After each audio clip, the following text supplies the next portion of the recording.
Hey there and welcome to Broken Arrow. Today playing Special Forces and Air Power. This means my forces are exceptionally flexible. They have a lot of punching power when it's still flying.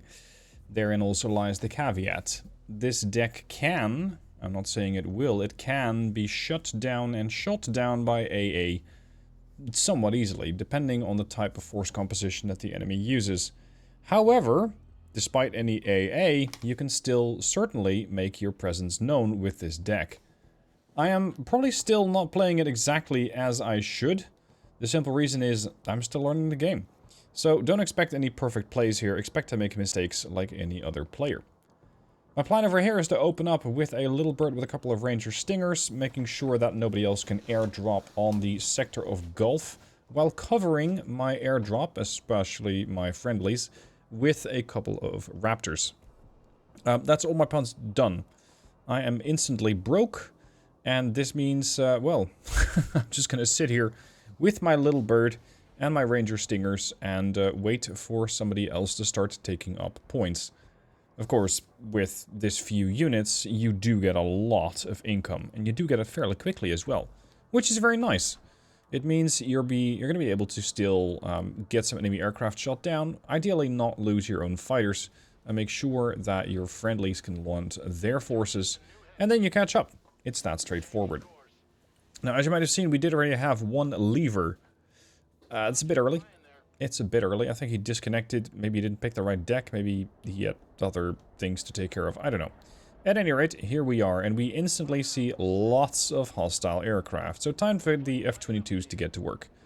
I've loaded them out with 2 short-range missiles, 2 medium-range missiles, and 2 long. And with that, I'm able to engage most aircraft fairly easily at range. The advantage that the F-22 also gets is they're pretty stealthy. So they mostly get the first shot in. And on top of that, they got good ECM.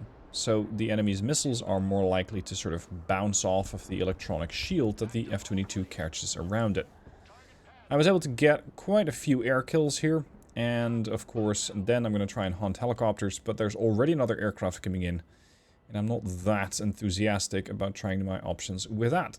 So, time to pull my helicopters, pull my raptors back out and wait for better opportunities. In the meanwhile, the little bird with the ranger stinger has arrived, and that's going to allow me to potentially get an intercept. I am not going to use these guys to capture Gulf. I'm going to bypass Gulf. I can always capture it later. I just want to make sure that that enemy helicopter out there dies. So I'm dropping them off, but I'm doing that in a not a great spot. Because this is going to mean that my ranger stingers first have to get some clearance before being able to actually get those stingers away.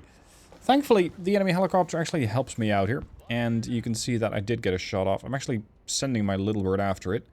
Not a good call. This is not the armed version of the little bird, so that's definitely not the right thing to do. Getting the little bird out of there is.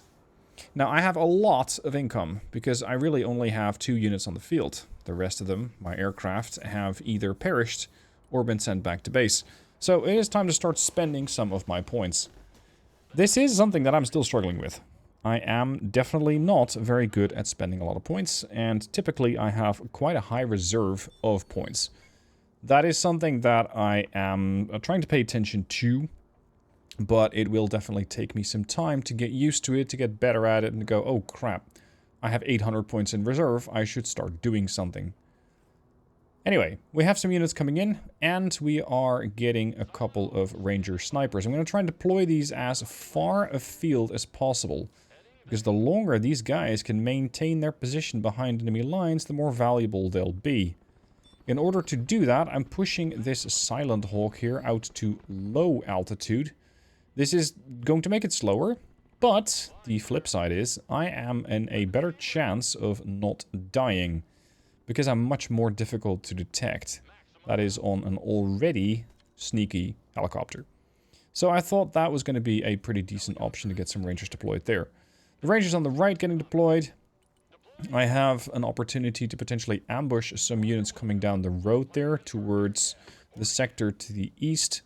I'm going to spread my units out a little bit, but not too much.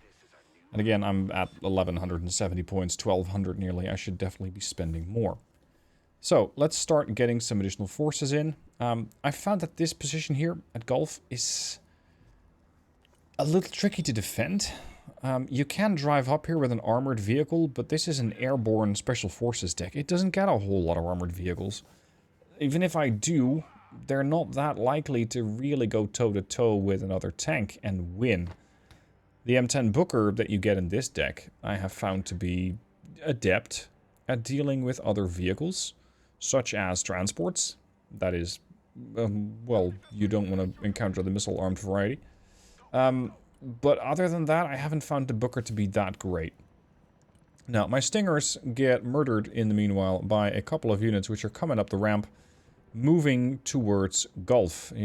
Yeah, they just instantly melted. They had no way of defending themselves. Infantry in this game is a smidge fragile. They tend to go down pretty quick. Now, the deck that I have is kitted out with a couple of F-35s. You can see them there. The F-35s are loaded out with seed missiles, and that's it. So 2 harms per aircraft. I also have a couple of stealth fighters, which I'm experimenting with. So far, not having a whole lot of luck with them. I had them loaded out with a couple of cluster bombs, and hoping to be able to strike against enemy artillery positions or high-value AA that I might be able to sneak up to. In this game, I don't really find them to be that useful. I'm probably not using them correctly, or it's just not the right loadout for them. Whatever it is, I haven't really found the Nighthawk to be a very useful aircraft with those cluster bombs. Now, in the meanwhile, I have a Comanche and a Guardian. The Apache is loaded out with a couple of daggers, which are high-explosive dual-purpose munitions. They can do damage to vehicles. They won't instantly kill the vehicle. It's not a Hellfire. But you are able to start getting some pretty hefty damage against these transports and infantry alike. And not a moment too soon, because my Rangers aboard the Osprey are already arriving. I need to get rid of this thing so that my infantry can drop off safely.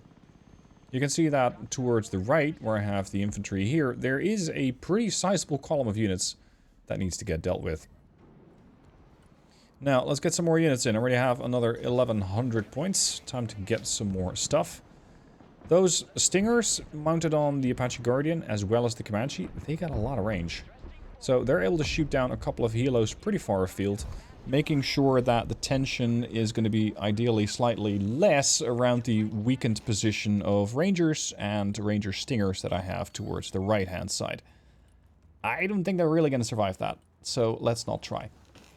Now, seeing as my helicopters have taken some damage, I'm going to resupply those, repair them, and try and keep them alive. And in the meanwhile here, yeah, against a couple of those Kurganets, my Rangers don't really do that well. If you want to defeat those, you're going to need some bigger firepower. Maybe the Rangers with the Carl Gustav can do the job, but only if they get an actual chance to do some damage at range. If the Kurganets stays outside of range, yeah, good luck. You're not that likely to really be able to get the shot off before getting completely obliterated by them. So, time to use a different weapon. The longbow. The longbow instead targets a tank on the right. That's a T-72. A target of opportunity, really. I wasn't expecting to go after that. I was going for the B-10 Kurganets.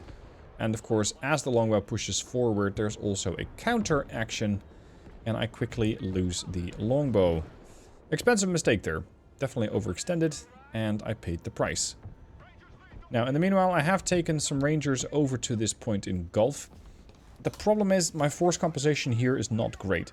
I should have had a bit more AT, a bit of AA, a bit of recon, and I don't really have anything. So the Rangers close to Gulf are the only units currently holding down the fort. Over here, dropping off the supplies from the Osprey, then the Osprey is going to go home. Osprey is something I'm using as a battle taxi. It doesn't really do much else. At this point, we have a Tu-22M3 coming in, and we need to shoot that down to make sure it doesn't drop its payload, well, wherever it's going to drop. Seeing how far forward it's coming, I bet it's not loaded out with cruise missiles. That thing is sporting something else. So it's most likely going to be kitted out as a bomber. So that bomber needs to get intercepted. Unfortunately, the airspace here is dangerous. The F-22 with its longer range missiles can get some damage in, There's the first bit of damage. There's another missile, which I think just gets missed.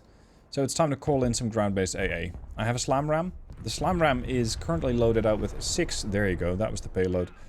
It's currently loaded out with 6 AIM-120s to be an effective surface-to-air missile platform against planes. It, however, means that it will not do anything against a helicopter, and that could be a problem.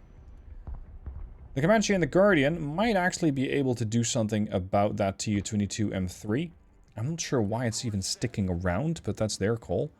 And with my Stingers, I was hoping to get some air-to-air action on it, but unfortunately not.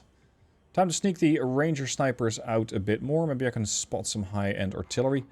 Unfortunately, at this point, I didn't have the deck kitted out with any cruise missiles or anything like that that was capable of reaching out and grabbing an enemy high-value unit.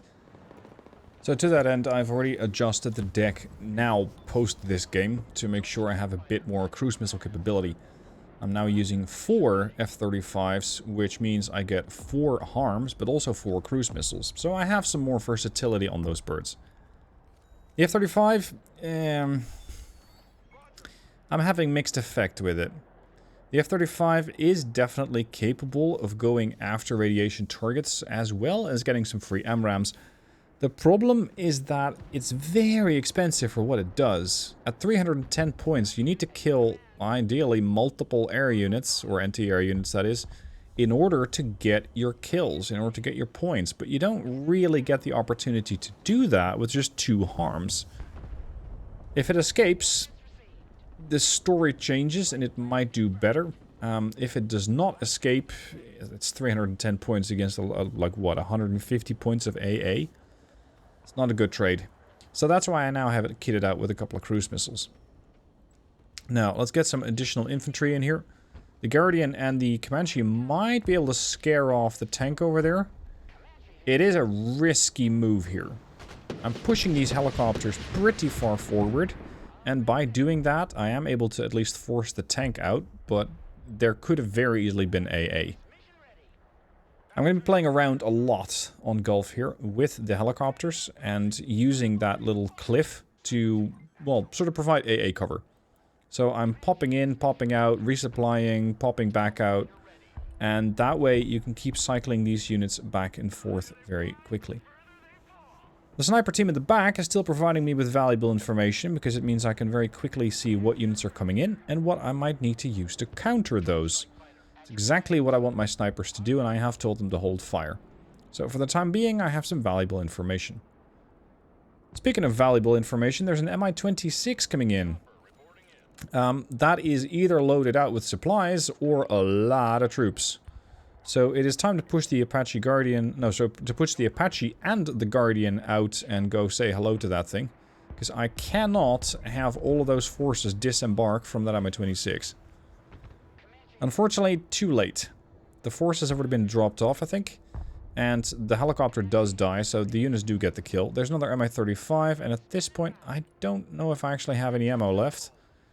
Let's get the F-35 in. Maybe we can get some damage in with that. Because there are always radioactive targets, or rather targets, AA targets with their radars active, so that's fair game.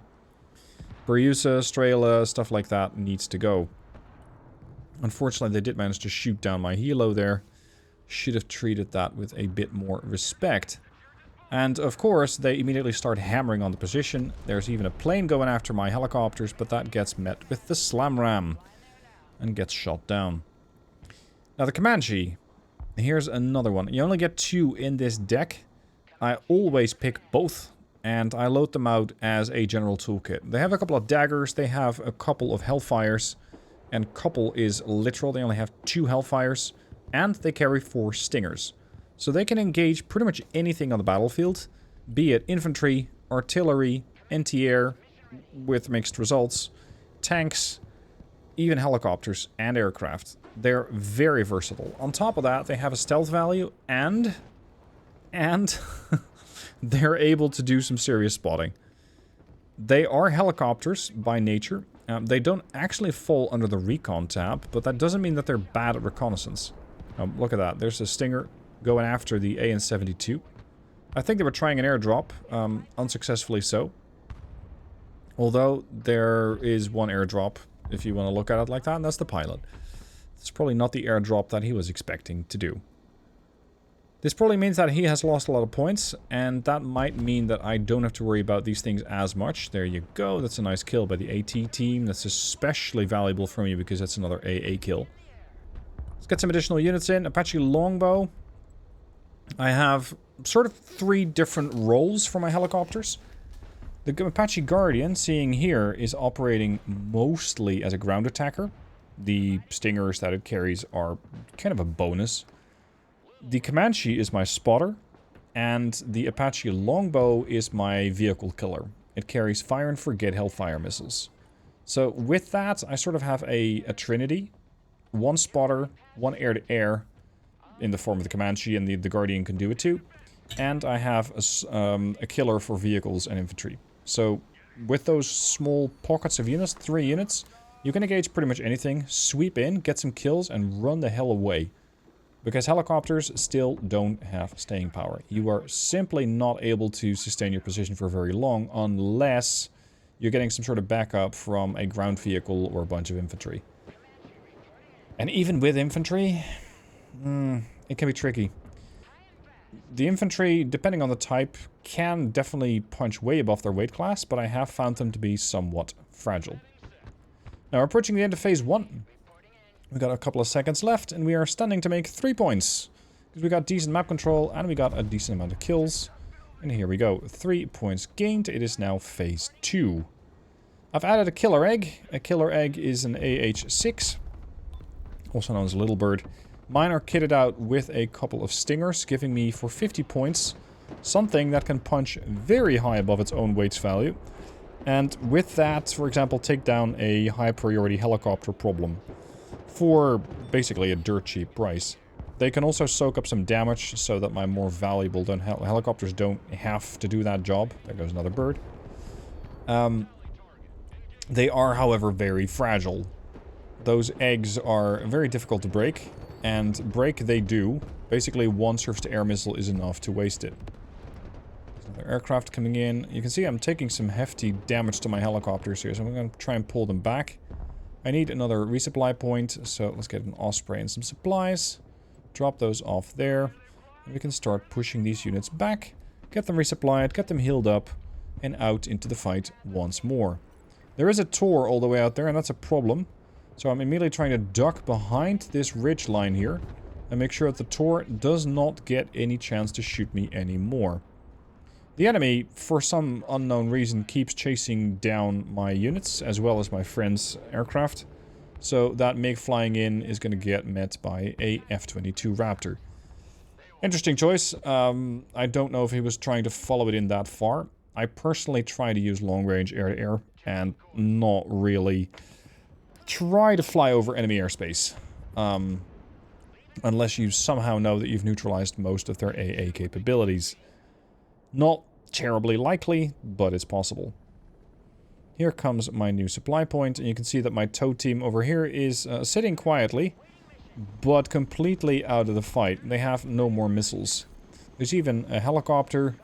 There's some infantry approaching them. I need to get these units resupplied as quickly as possible, get them back into the fight, and, oh, I don't know, maybe spend any of my 2,000 points.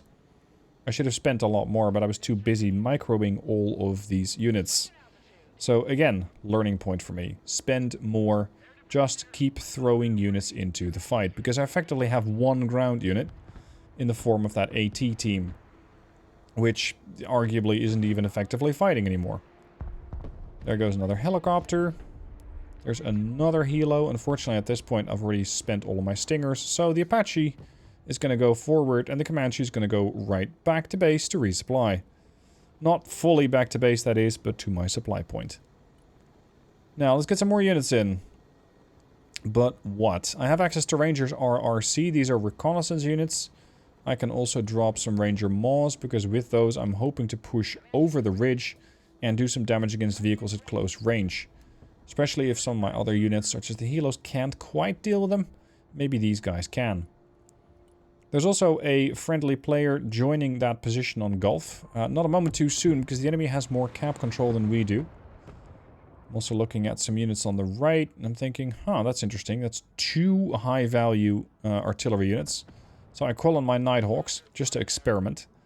And that turns out... Actually, sorry, 1 Nighthawk. And that turns out to be not great of a play. The reason for that is I'm too focused on the left, so I don't know anything about the right-hand side of the map. I don't know how much AA they got, I don't know where it is, I don't know how many planes I can expect, I don't know how many planes have been shot down by the players operating there. There's a lot of unknowns, and that is a problem, because that means I simply am flying in blind. I might have a stealth aircraft, but yeah, good luck with that. There you go, Comanche almost taking a hit from the Tor. Very close. Infantry dropped off, and I can now start moving forward. Osprey pulled back, Comanche push forward a little bit, but there is a Tor. Here is the Nighthawk. It's already dropped off one of its cluster bombs. I don't really know what to do with the others. This thing unfortunately cannot fly low. It is, however, a very interesting unit to just bait out enemy AA. Because apparently this thing is difficult to hit. And I'm kind of making use of that to try and attract more of their surface-to-air missiles. One too many, that is, because now it is dead. Anyway, interesting results there. Interesting practice to see how that works. And now we have an even bigger problem coming into Gulf. There's a lot of vehicles. There's a Tor, so pushing with a helo is dangerous. I have my units, but they're out in the open, and there is no building on Gulf. It's basically a parking lot with some, well, grass next to it. What I might be able to do, however, is send the F-35 in, and with the harms, eliminate that surface-to-air platform, so that I unlock the airspace for my Apaches.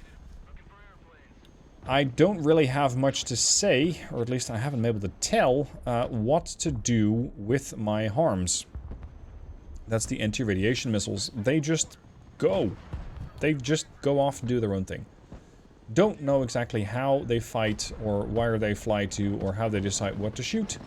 They just go, yep, activate our target, and they fly in. Boom. It's that easy. There's not a whole lot of science to it, and there is not a whole lot of control to it either.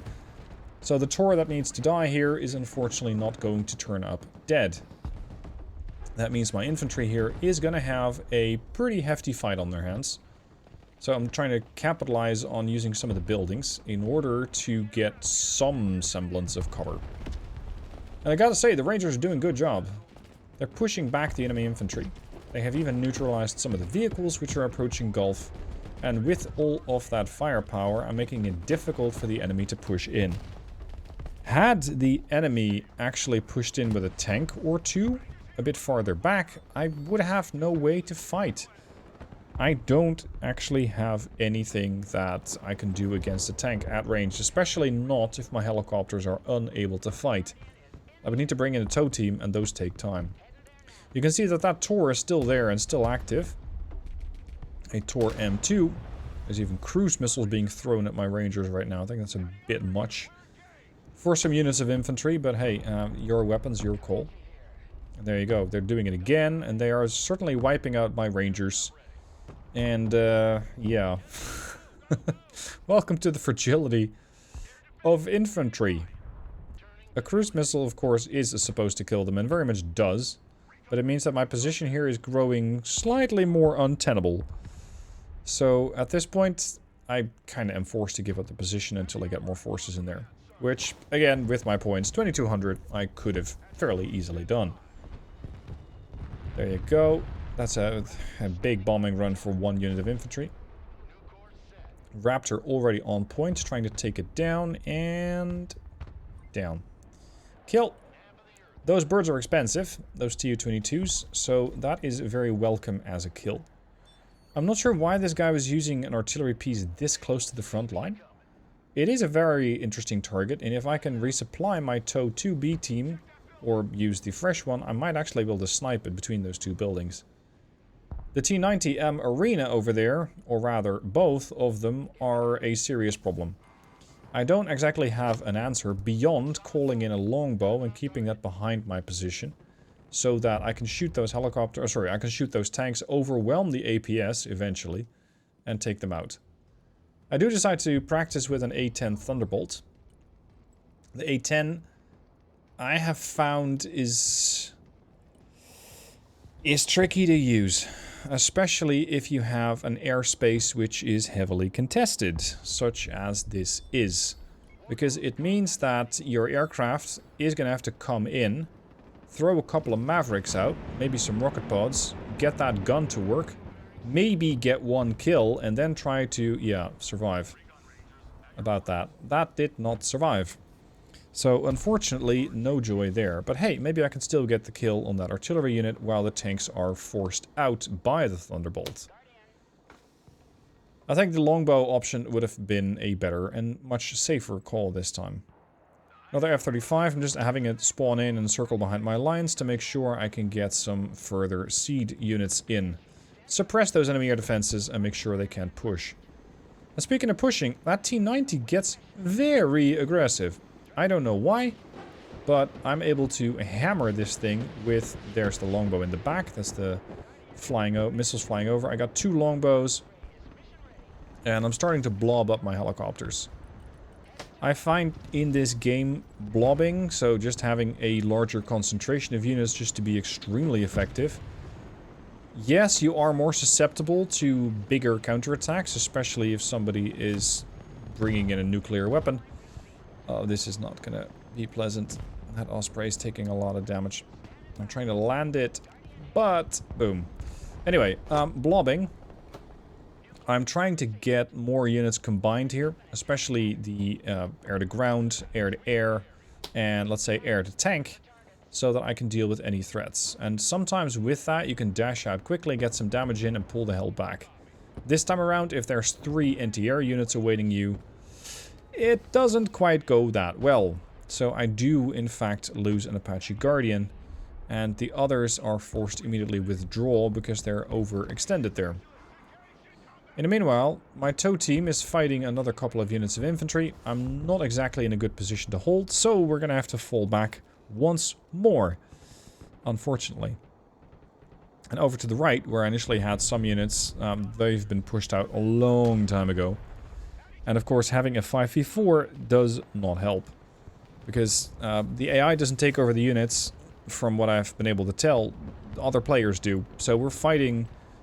well, the same size front, but with 5 players on their team and only 4 on ours. We have more work to do.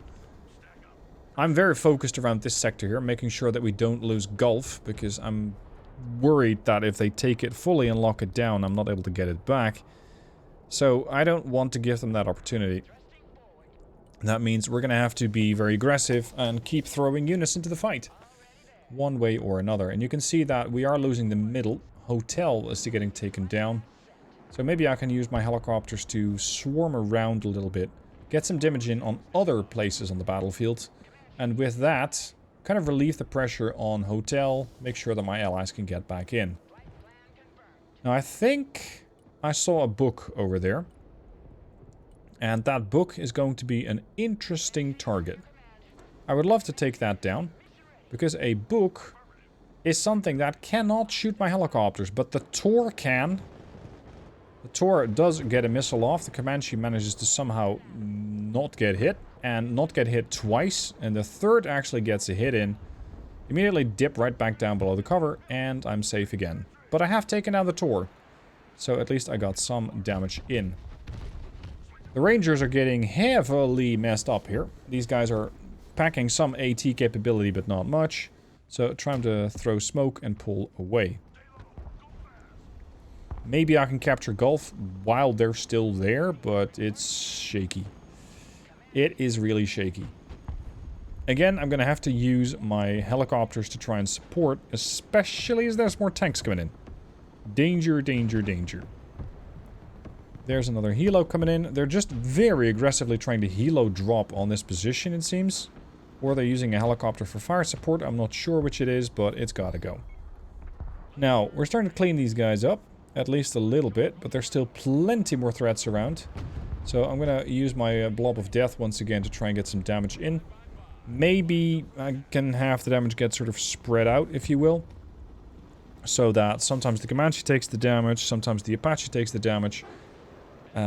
Speaking of Apaches, I have, I think, changed the Apache Guardian now. So that's the one with the dagger missiles, the high explosive dual purpose missiles, to not have stingers anymore, but to have further ECM, so that they have a better chance of survival. Here comes the other longbow pushing in, and that longbow is going to have a couple of hits going in, but look at the amount of units out there. It's getting a little hectic. This thing does have fire and forget, and that is its saving grace. Especially with a cliff here, I can shoot a couple missiles and run. Meaning I don't have to worry about the longbow staying exposed to enemy AA capabilities, or even machine guns for that matter, for too long. Phase 2 almost ending. This means we are going to be looking at nothing. The amount of kills are too even. The amount of points captured are fairly even. But now we do manage to sway enough points in our favor to get some points.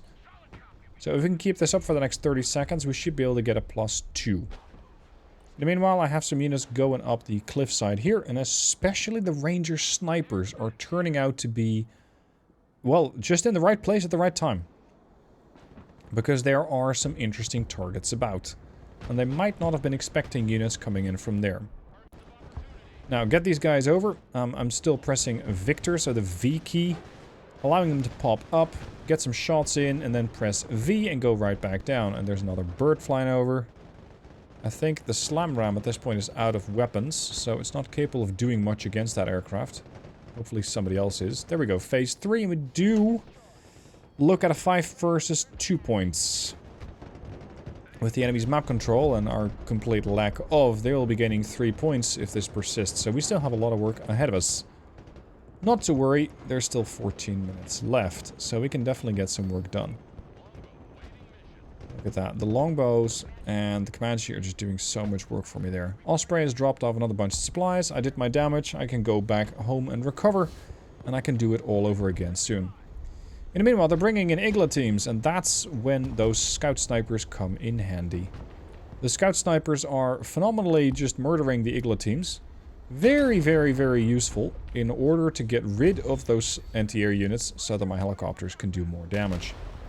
Unfortunately, cruise missiles galore, and my rangers are not having a very nice stay in their building close to Gulf. Gulf has already been flipped. There's like half an infantry team left, which I think I get the kill on right now. And then we can start capturing Gulf again.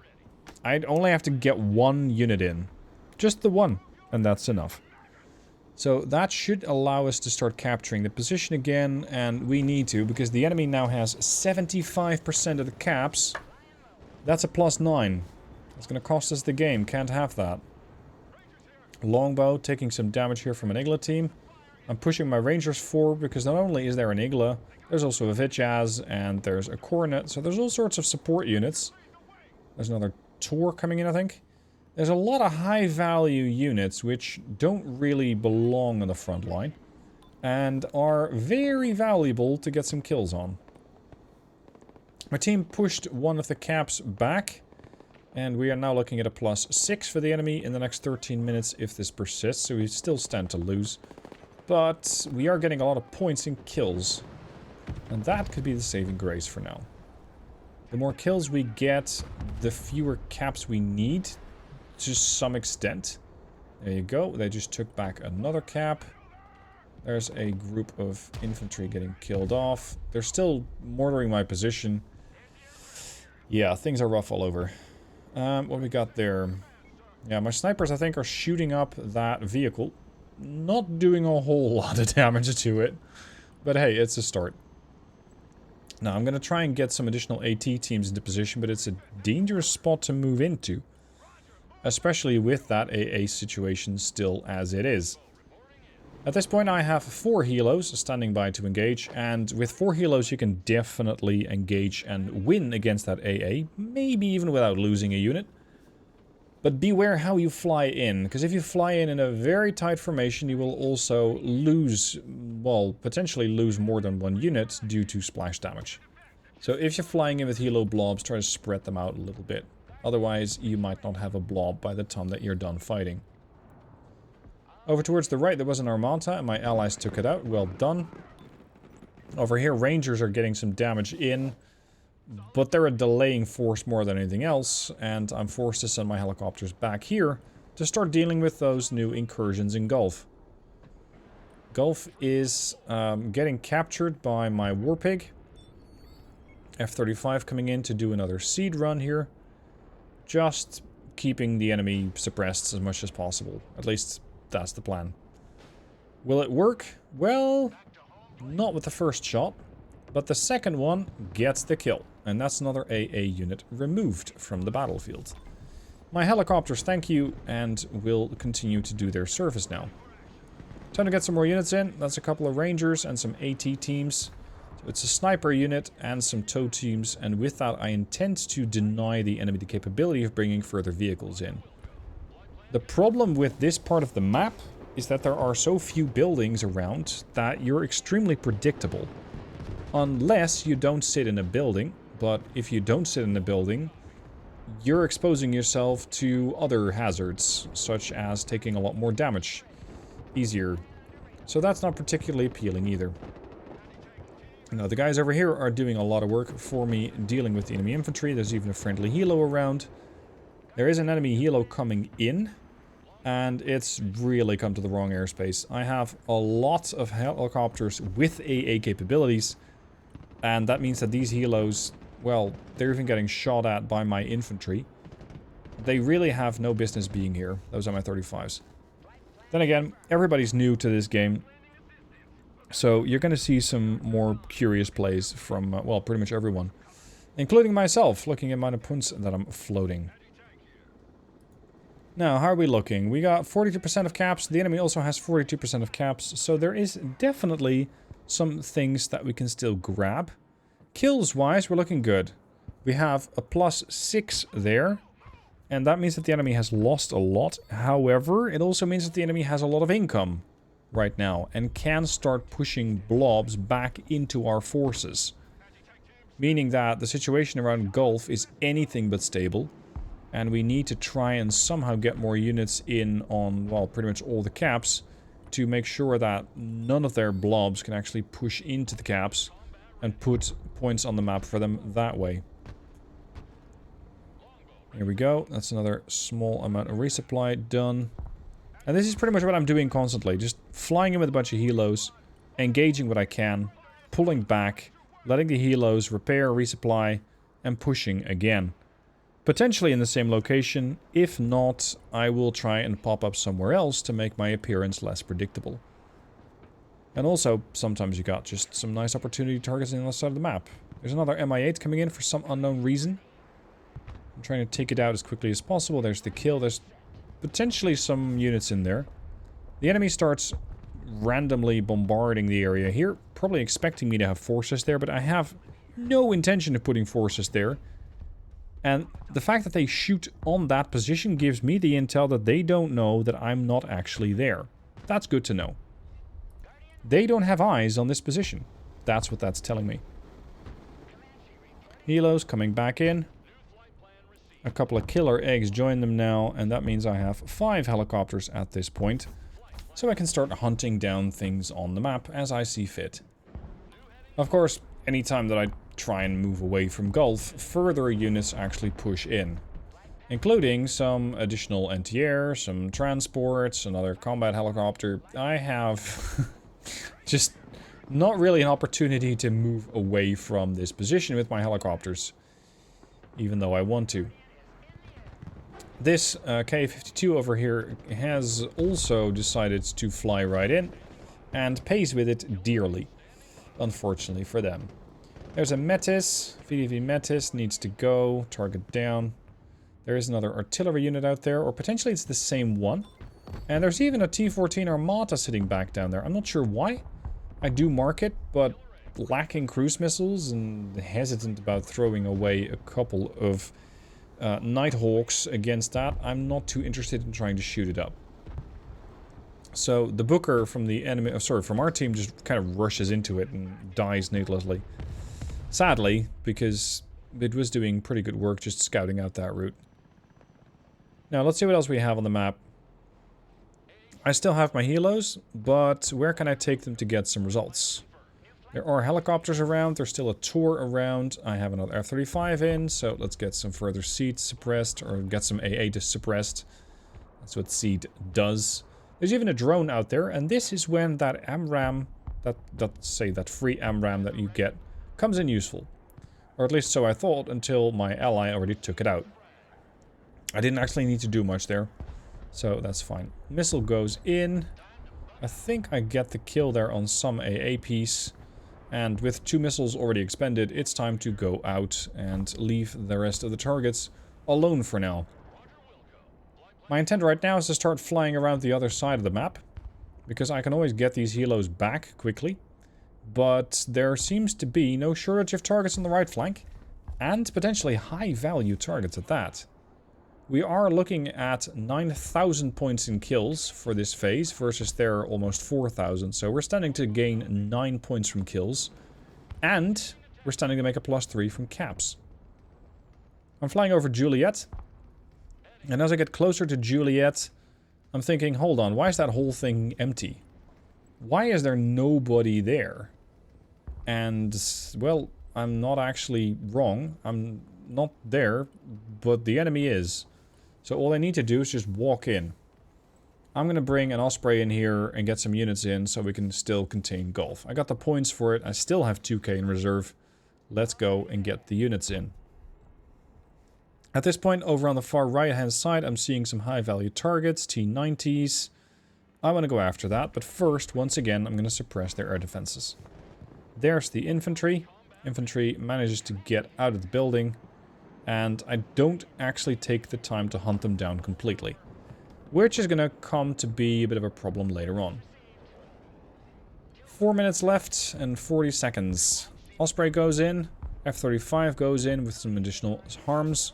Almost gets the kills. You can see that there's even a couple of T-15s over there. T-14s. There's S-300s. I decide to just rush the blob in. But I'm too close. And you can see I'm starting to detect all sorts of targets and engage all sorts of targets. But the problem is I'm too close. And that means surface-to-air is going to be extremely effective. Because they'll hit more than one unit.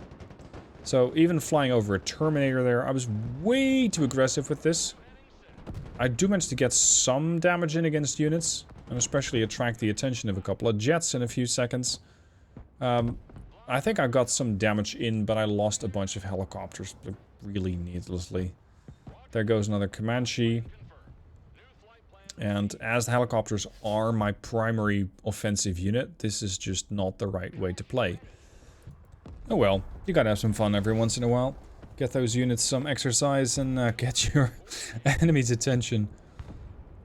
As I'm flying these helicopters in, I do realize, oh, of course I should have tandemed this move with a couple of F-22s.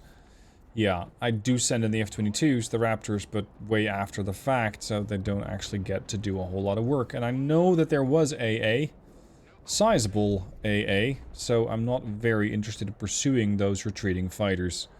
Meaning that I've lost a lot of my units.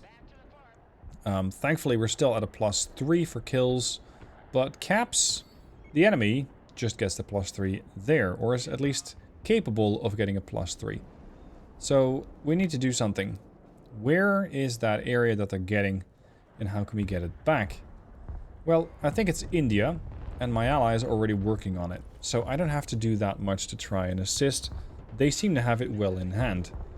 I do have another Nighthawk, however, because I'm seeing a blob of units. And I'm deciding to go for these targets once more with the Nighthawk. As a sort of last attempt to see if I can make these units useful. Unfortunately, I just don't see it. I just don't see them being that useful. Look at that, there's lots of targets. Between these two Nighthawks, I have 4 cluster bombs. So I should be able to get some damage in. I'm not sure if these things are guided. I think they are. I'm dropping the bombs, and there you go. I might have gotten some damage in. I'm not sure I got the kill. I'm certainly getting some attention from their AA. And these Nighthawks are taking some damage as they are retreating. There you go. That's one Nighthawk dead. And the second Nighthawk dead. And I went like, yeah, okay. I'm going to skip these units for now. I'm going to keep them out of my deck. I don't really know how to work them that well. And therein lies the problem. So, I've decided to kit them out with a different loadout, and I'm just going to see how that works after. Kills-wise, we're looking at 13k versus their 8. And that means we're definitely going to be standing to make some points, but they also got points. So, in these last 90 seconds here, I need to rush into Juliet and get that point. And you can see that there's a lot of points being spammed over there, a lot of markers. Because K, or Kilo, also can get taken over. We just need to drive some units in. I'd say it doesn't really matter, but I'm wrong in that, because it really does. We cannot afford to lose all these caps, because then we're, well, let's say only gonna win with a 5 versus 2. So we need to get some damage in. We need to get some caps in, and here we go. Juliet's being flipped. Kilo is not being flipped. We cannot seem to get in there. That means Juliet's going to have to get taken over. There we go. Now they're at a +6 versus our +9. That's better. We got 30 seconds left on the clock. India's taking some additional damage. I'm trying to get a pilot out, which remarkably survived in its current position, so there's nothing out there. 15 seconds. We have Juliet recovered. Kilo is being flipped to neutral. And it looks like we might just be able to get that. With 2, 1, 0. K is neutral and they only get 3 points. And we get 9. So, job done. Minor victory. KD could have been better, especially if I didn't throw away all my helicopters there. That was an unnecessary high amount of deaths. But hey, experimenting, trying out new things in the game, that's what I like to do. So with that, decent performance, but still lots to improve on my part. Especially not being too aggressive, getting the right loadout for my units, spending more of my points. I definitely have a lot to learn about this game. And I'm all for that, because I like experimenting with this stuff. Now, take note, especially at the bottom of the list, how much a Comanche was able to kill. The Comanche was able to get tons and tons and tons of kills, especially against anti-air. The thing it is kind of supposed to be afraid of. I was very happy with these Comanches, and I'll definitely continue to use them. Now, thank you for watching. Hope you've enjoyed, and I'll see you soon for more Broken Arrow.